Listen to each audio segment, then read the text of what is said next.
Hey, good Wednesday morning, everybody. Brian Bledsoe with you here once again, host of the Desert Farmer Podcast. Good to be with you. We have a lot of weather to talk about in case you've been living under a rock or somewhere else that doesn't have access to the internet, social media, or any other type of weather forecast. We have a storm to talk about. And in some cases, this storm is going to be the biggest one that we've had so far this year. That's really not saying a lot, though, is it? I mean, we really haven't had a very active weather pattern in terms of storminess, really, for about the past couple of months. So this one is going to leave its mark on some folks. And even if you don't see a lot of snow or ice or whatever out of this storm system that's coming through, everybody's going to get colder.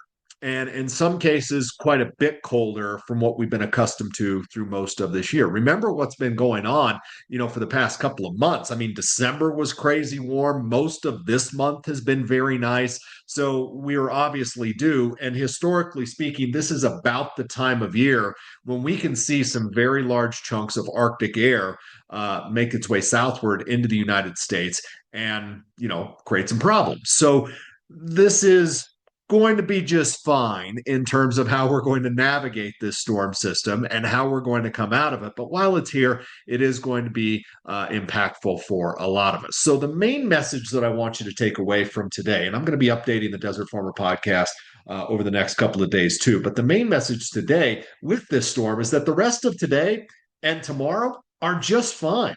And to be honest with you, even if we head into the early daytime hours on Friday, most of us are going to be okay. Now, does that mean we're all going to be warm? No. The warmest days by far are today and tomorrow. Friday, that's when we start to see some significant cold air move in from the north across the entire region. We'll get some of that in the northern part of the area on Thursday night, but the rest of us farther south get that on Friday.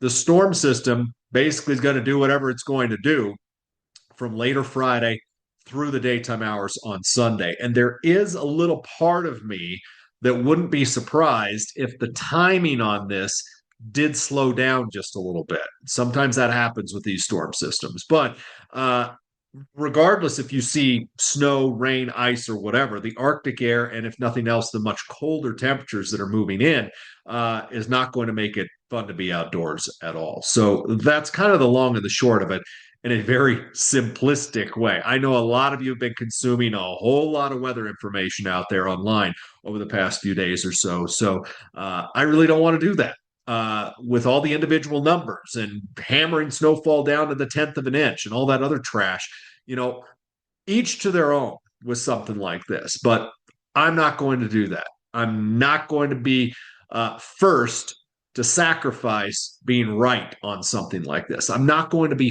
first to sacrifice the message, which is by far the most important thing in this whole process. If you don't get the message right and the people don't understand the message, then your message was really for naught. So I'm going to do my best to break some things down for you to try to drive that message home here this morning. Let's look at our upper level weather pattern starting Friday morning, continuing through Sunday afternoon. So this is where we are on Friday morning. We've got cold upper level low pressure over east and southeast Canada. We've got another ripple of energy right here that is going to be very important. This one up here over the southwest prairies of Canada is going to be a big deal. And then we have this piece of energy here off the California coast, okay, that is another part of the puzzle.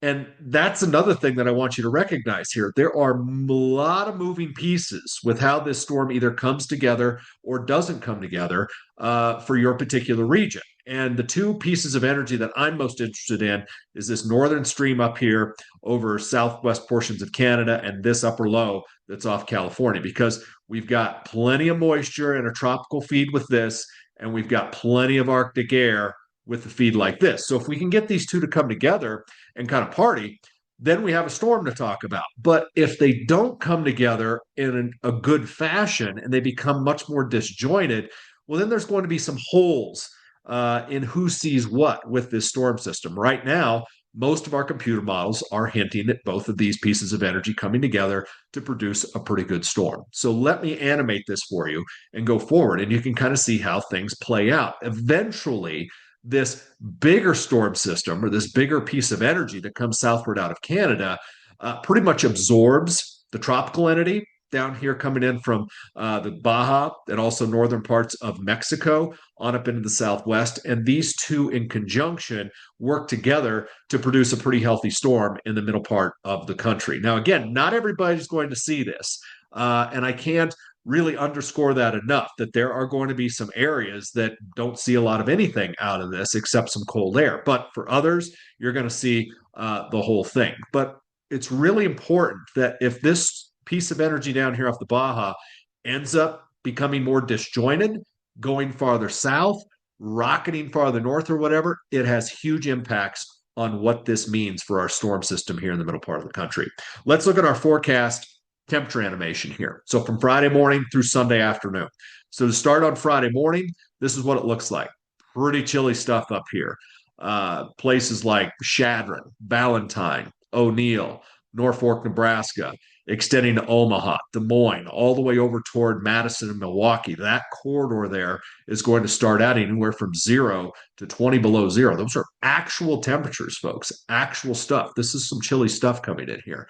But farther south, this area here, okay, is ahead of that cold front. That cold front is pouring its way southward, and it won't take long to really encompass the entire region. But if you're starting out Friday morning and you're across most of Texas, your temperatures are okay, but you don't have to go too far to the north to really see those change. If we put this into motion, and again, I'm just going to let this animate. So find your place, all right? Look at the temperatures that are occurring where you're located. And if nothing else, you can see that it's going to be a pretty chilly go of it. And that cold air, yes, does make it eventually all the way to the Gulf of America, where temperatures along the Gulf are only going to be in the 30s down here by later in the weekend. A lot of folks are comparing this to the February of 2021 Arctic outbreak that made its way into the middle part of the country. Is it exactly like February of 2021? No. Is it far off? Not necessarily. All right. If you look at the individual temperature records that occurred with that, we will be close in some spots and in other areas, far removed. It doesn't matter one way or another. What matters is there's an impact here that has to be paid attention to, and that it's going to cause some problems for some folks, not just with the cold, but also whatever we see in terms of wind, snow, ice, or whatever. So let's focus on the wind part of this equation, because to me, at least in the plains, if we're talking snow, the next question is, what is the wind going to do? So starting out on Friday morning, this is what our wind speed and direction looks like. Again, coming around here from the northeast like that. Now, once you get down here from, say, Hobbs over toward, say, Midland and extending eastward over toward areas just south of Dallas, all right, you're still a little bit ahead of that front. But I want you to notice here where those stronger wind speeds are. These are sustained winds between about 15 and 20, 15, 22 miles per hour right there. That's not horrendous for this time of year, especially with an Arctic front coming in here. So there will be some wind on the leading edge of this, but while this wind is happening on Friday morning, it's not going to be snowing. All right. So the wind part of this equation, I think what happens here is that we see the worst of the wind come through. All right. And it won't even be horrible. All right. Gusts around 35 perhaps with this, but we've seen far worse. But we get the worst of that wind out of the way before we start to see the snow materialize, especially up here across Kansas, northern Oklahoma, and into the eastern panhandle, and even up here in eastern Colorado. And if you look at the wind here, yeah, you've got wind that's coming out of the east and southeast that probably help to facilitate some snow showers here along the Front Range. I'll talk more about that in just a second. But if we put this into motion, you can see what this does. Eventually, as that cold Arctic air oozes its way in from the north, the wind kind of settles down for a lot of us. We see that wind kind of reinvigorate here across parts of Texas and southwest Oklahoma. That takes place on Saturday night, and then it gets out of here. So is this a classic blizzard with wind and heavy snow? I wouldn't say that at all. What I would say is that there's going to be some wind stirring in the air that's going to take that Arctic air and make it feel even more bitter than it otherwise would. Okay. But in terms of 50, 60 mile an hour wind, no, we're not talking about that. That is not this storm. And not only that, but that type of high end wind gust is not occurring where we're going to be seeing a whole lot of snow out of this. All right. There will be some breeze shifting the snow around a little bit, but it's not going to be insanity. Okay. All right. Now, let's talk about what the future radar animation looks like. This is off the European model. So it extends out to the end of the day on Sunday. It's not perfect. There will be some changes with this. So take it with a little bit of a grain of salt. But just to kind of put things in perspective here, we've got this huge Arctic high. That's almost a 1050 high right there, up there around close to Yankton, South Dakota, that is really helping to drive this cold air farther to the south. So this is where we start out Friday morning. Again, no snow falling through here, right? Okay. You've got a little ribbon of snow that might end up here across eastern Wyoming, northwest portions of Nebraska, but right here in the midsection of the country, okay, we're pretty much dry to start things off on Friday, even though that cold front's coming through. But if I put it in motion, you see that the snow showers blossom later in the day on Friday. All of that pink, all right, is ice, freezing rain, sleet, ice pellets, that whole mess of precipitation here. And then the blue is obviously where you've got snow. The green is where you've got rain. All right. So there the area that has the best shot to see rain through the duration of this is obviously those areas farther south and southeast. And there's even some of those areas in the lower Mississippi Valley that are probably going to come out of this with some freezing rain, and some of it could be significant. But on the northern side of this, I think the whole layer, every layer of the atmosphere on the north side of this is cold enough to make it all snow. So the farther, just know, the farther south and southeast you go, you're going to have some mixing to contend with. And those temperature differences there at different layers of the atmosphere are really tough to predict in advance. You kind of have to see how the storm gets in here and sets up. I don't envy anybody that is forecasting freezing rain, ice, or any of that kind of stuff. I would much rather be back in all the cold air, where the whole thing is going to be snow. But that's kind of the timeline, if you will, the transition of how things are going to move through. And as I said, this is going to change, no doubt.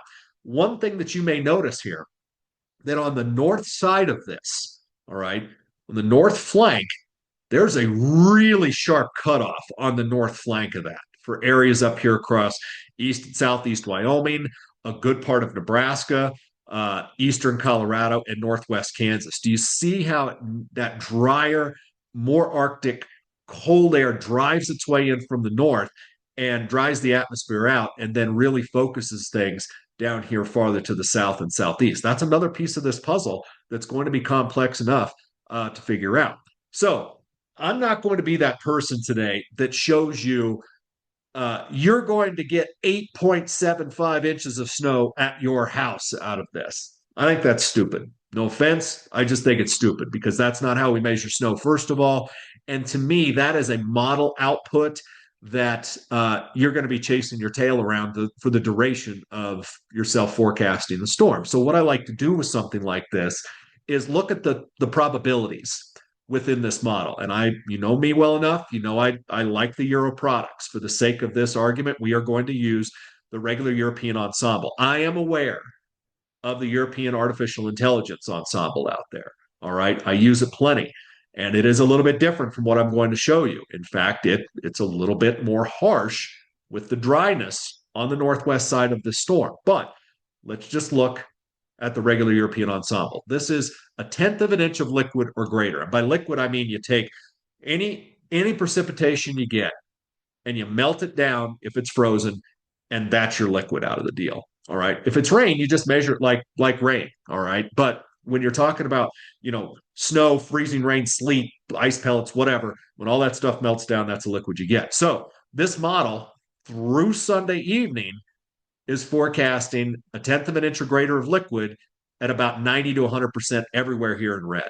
But you do see a little bit of a hole here up across southeast Wyoming, far southwest portions of the Nebraska Panhandle, north central Colorado, even a little hole down here along the Raton Mesa, which is interesting.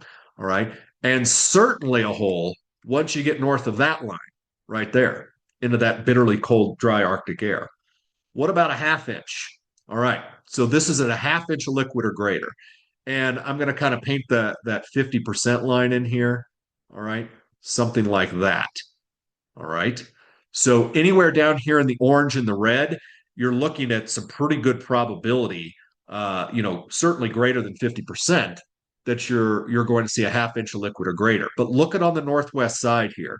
It doesn't take long to shave those tenth of an inch or greater thresholds off across eastern Colorado, southwest and western Nebraska, and also west and northwest Kansas. This is a very easy theme to figure out here, folks, because the farther east you go, the higher the probabilities are, the more certain that you're going to get something. But for folks back here to the west, do you see some holes here in eastern New Mexico, West Texas, the Northwest Panhandles? I still have question marks, okay, and I'm going to paint a pretty big one on here about what these areas back here farther west see.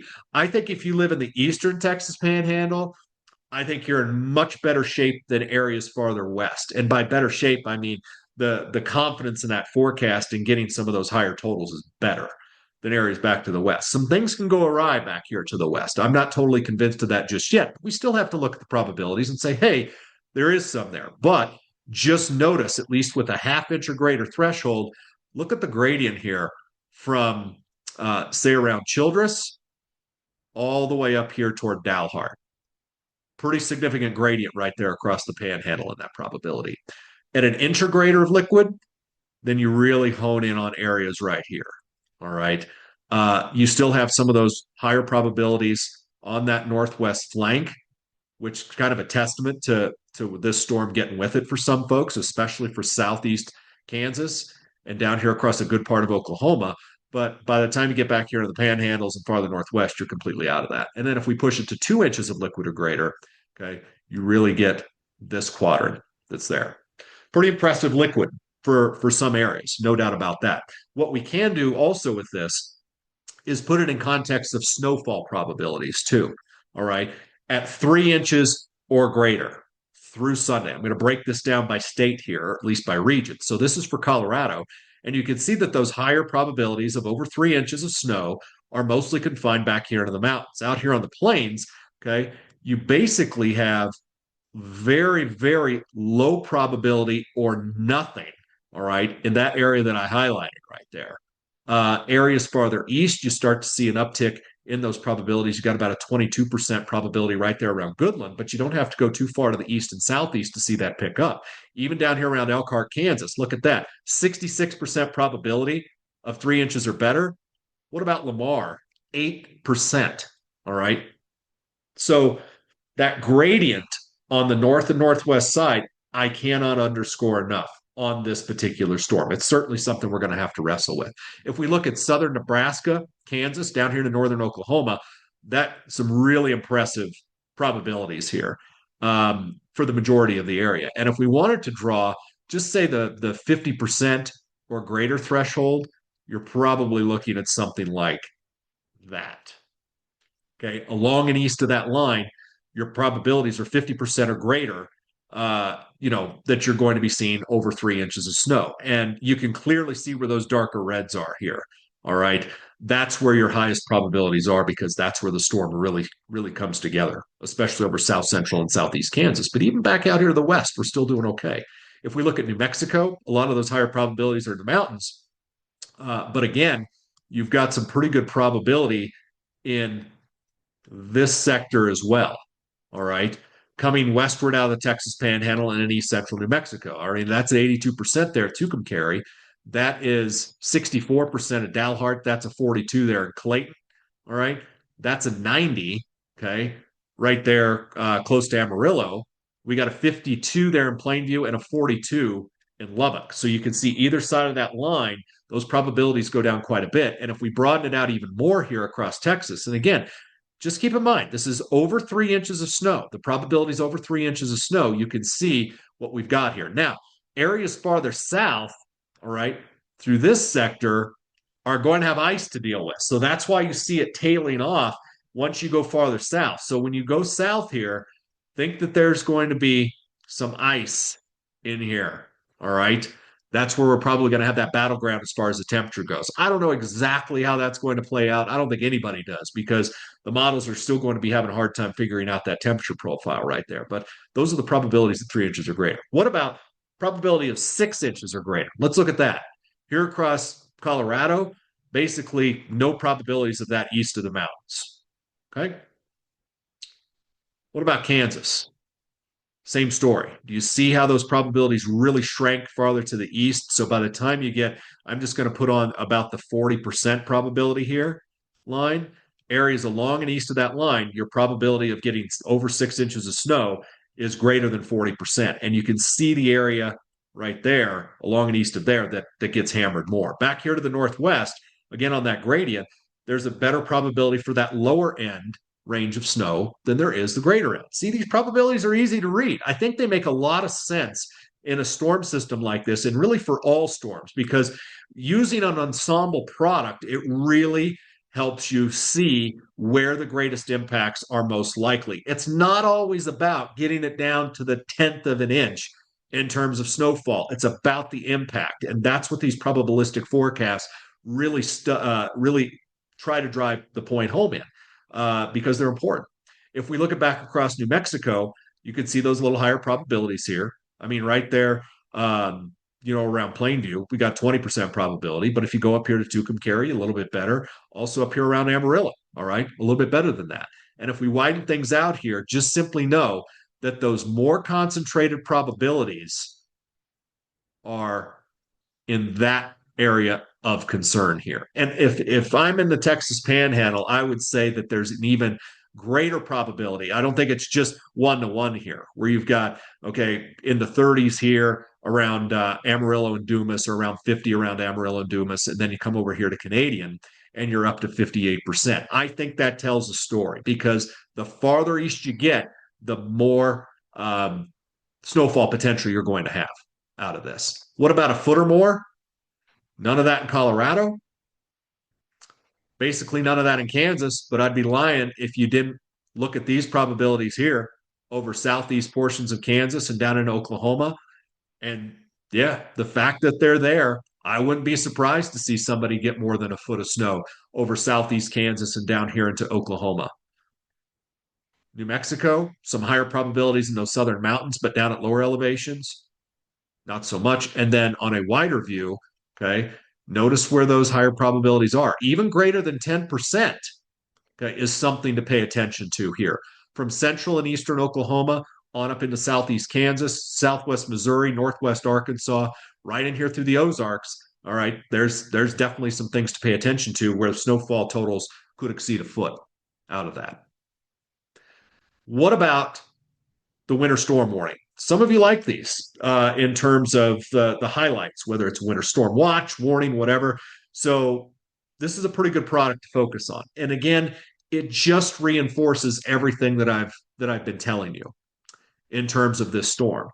That the farther east you go, the more of an impact this storm is going to get for you. So the maximum probability of exceeding winter storm warning criteria. By winter storm warning, that would be heavy snow, some gusty wind, cold temperatures, trifecta, okay? We're not talking blizzard here. We're talking what is technically defined as a winter storm warning. Anywhere you're seeing these reds, that's where that impact is likely going to be the most significant. And I'll do you one better.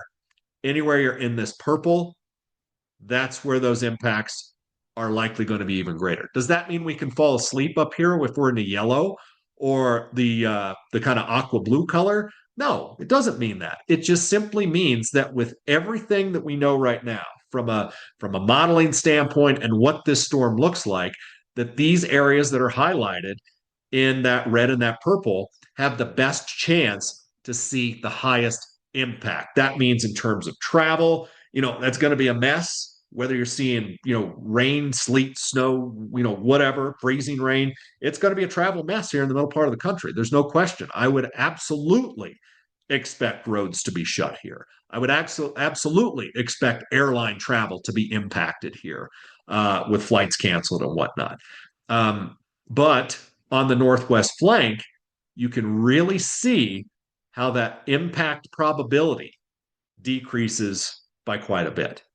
It's a really simple thing, and yet I don't think it gets talked about nearly enough in terms of this probabilistic forecasting using the ensembles from these particular models. And I drive this point home all the time, folks, to my clients that I talk to, They're sending me, snapshot photos off of Facebook or Instagram or YouTube, people going off the deep end about stuff, and they come back to me and they ask me, is this real?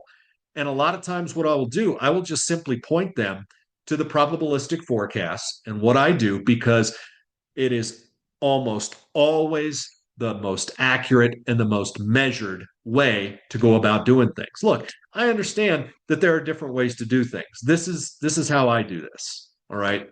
I've been doing it for a long time. I've been doing it at terrain. I've been doing it in the plains, whatever. But the thing about the internet or social media nowadays is it's always going to show you the worst case scenario. How often does the worst case scenario play out? Usually doesn't. Does that mean that you ignore the worst case scenario? No, you can't, because you're looking at a range of probabilities here. It's like I said, folks in southeast Kansas and across a good chunk of central and eastern Oklahoma need to be prepared for amounts that could exceed a foot. It depends on how things shake out there, but that area, you at least have to recognize there's some pretty high end potential. Now, areas on the northwest side where those probabilities are less, well, then that puts my mind and my heart more at ease, all right, to say that, well, those high end totals that one model run could throw out there are probably a lot less likely. Okay. Uh, it's a way of forecasting that you may not like to look at. It may be boring. I don't care. It is, in my opinion, the most responsible way to go about this thing. And there is a whole awful lot of irresponsibility going on out there, in my mind, as far as weather forecasting is concerned. But you know what? It's the way of the world. It's the way of the internet. It's the way of social media. So, folks, that's what I have for you today. There's also other weather to talk about beyond this storm system, but let's just simply eat what's on our plate for the time being, and then we'll kind of take another stab at it here. But if you leave this podcast here knowing one thing, just know that the forecast details with this are going to change. They always do. So if you've been looking at a lot of these things, expecting one thing or another to take it to the bank and be the end all be all for this, don't do that. Just stay current with the forecast. I'll do my best to help you out. And as I always tell you, if there's something I can do for you in this type of medium and in this manner for your business, please don't hesitate to reach out to me. I have my contact information there. You can always email me, Brian at brianbledsoeweather.com. You can simply go to Brian Bledsoe Weather and hit that blue button in the middle, and I can get you a quote. Just make sure you put your email and your phone number in there so I can get in contact with you.